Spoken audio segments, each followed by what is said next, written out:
Welcome back, everybody, to the Westlake Hornets Teambuilder Dynasty here on NCAA Football 14. We have a lot to go over today. Last episode was quite crazy, and it obviously resulted in the Hornets winning a Pac-12 championship. I believe that is our, fourth straight conference championship? Obviously, we're now in Season 9, and I believe all-time, if I'm not mistaken, we are 7-0 in conference championships. We did not make one in Season 1, because we sucked. We didn't make one in Season 5, but the other ones, 2 through 4 in Mountain West, we won. And then 6 through 9, nice, we won in the Pac-12. So, Westlake has become a dominant power in this conference, and it was a pretty interesting game. Stanford kept it close until the end, but we had a convincing lead pretty much the whole time. And Stanford's big problem was they struggled on the goal line. Early in the, late in the first quarter, they were inside the 2, they didn't score any points. And then the third quarter, inside the 2, they kicked the field goal. So if they score touchdowns in both of those plays, they would win the game by 1. So they just couldn't execute there. Looking at the stats for Westlake, Peyton Curtis in his first game back after missing 2 games with injury, he played well. Bad interception early, but other than that, he played extremely well. Dante Savage ran for 3 touchdowns. He was good. Nigel Wiggins and Malik Brown both played very well in this one. The offensive line did not allow a single sack. Our defense did not actually get too many sacks either. I think Ray Johnson had the only one.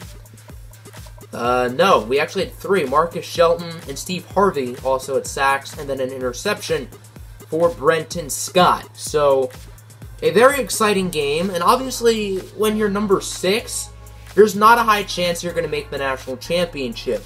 But is the key word here. Because a lot went Westlake's way around the rest of college football. Ohio State lost to Notre Dame.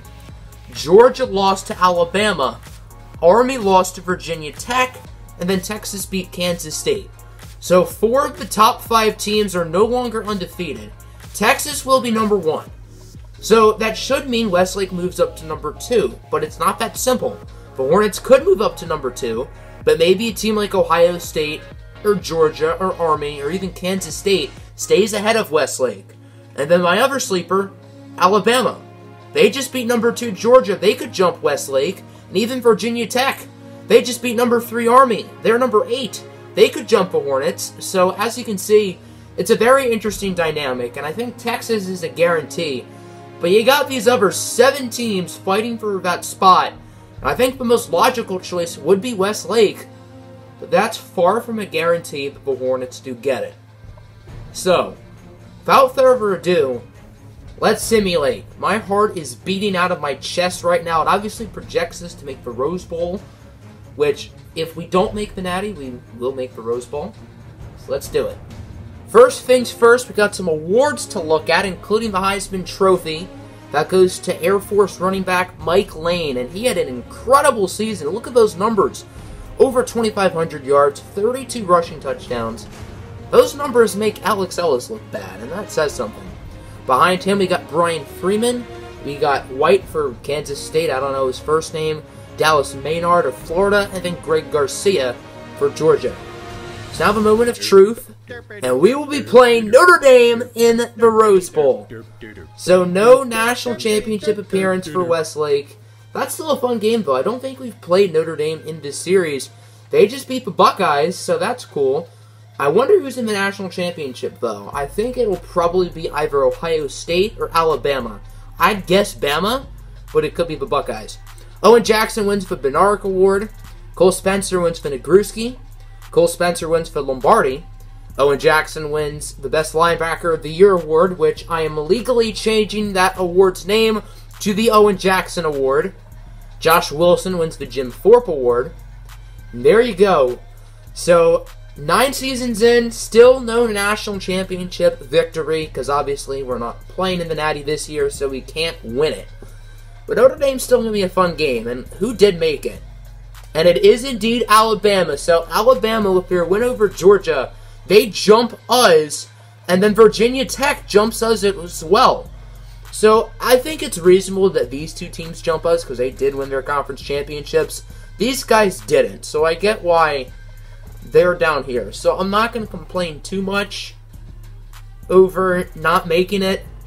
And the good thing is, the first season that we do win a national championship will be in full HD quality. Last episode was the first one with this amazing quality of video, because I finally decided to plug my HDMI cord into the Xbox, and boom, I did not know it would look this sexy.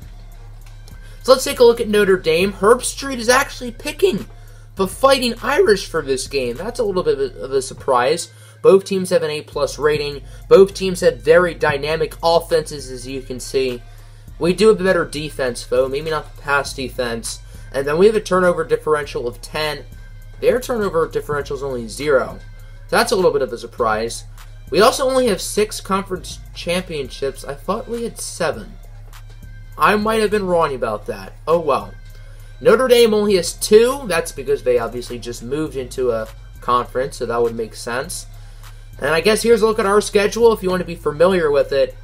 This Baylor loss is why we're not in the national championship. They finished 6-6. They were the national champions last year, and they fell off a cliff. And they fell off hard. But they will make a bowl game.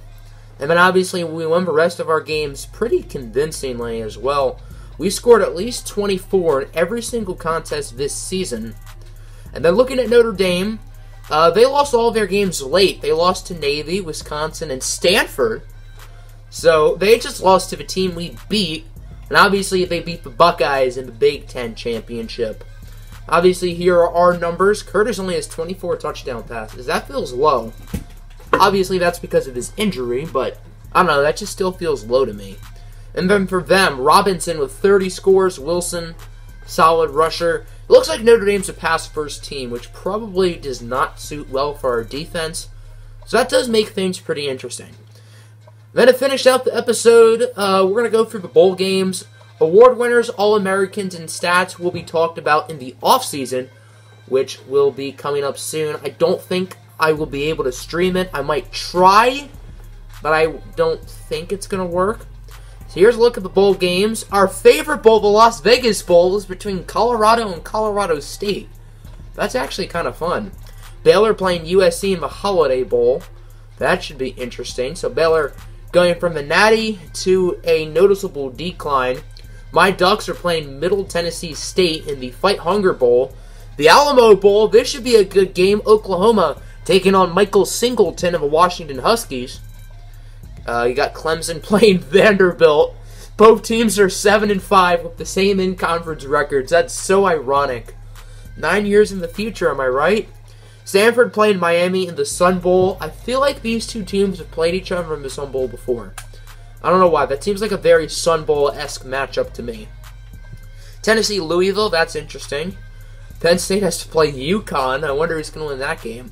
Mississippi State and Wisconsin. That should be fun. LSU, Michigan in the Outback Bowl. Or no, that's the Capital One Bowl. I can't read.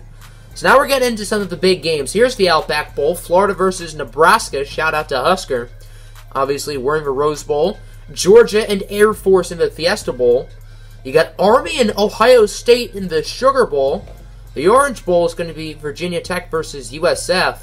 Where's Kansas State? There's Kansas State in the Cotton Bowl. So Kansas State goes 12-0 in the regular season. Then they lose by, I think, only 7 points in the Big 12 Championship to the #1 ranked Texas Longhorns. And they have to play a 6-6 team. South Carolina is very respectable, but I think they're disrespecting the Wildcats here. And that's coming from a diehard Kansas basketball fan. So I despise the Wildcats, but that's disrespect. My Western Kentucky Hilltoppers playing in the GoDaddy.com Bowl. And then obviously the Natty, Alabama, and Texas. The Longhorns have been very successful in this dynasty. I think they have a couple natties. And is their starting quarterback Kyle Jackson? It is. Kyle Jackson is about to win a national championship. What kind of world do we live in? Anyway, that'll end the episode. I hope you guys enjoyed. Make sure to hit the like button and subscribe. Obviously not the result we wanted. We wanted to play in the Natty. We wanted to see Owen Jackson's final game against his younger brother Kyle. That would have been a ton of fun. But nonetheless, the Rose Bowl should be a good contest against Notre Dame. Hope you guys are excited for that. And if you made it to the premiere, thanks for coming in. The Rose Bowl will also be a premiere, so make sure to stay tuned for that, and have a good one. Peace.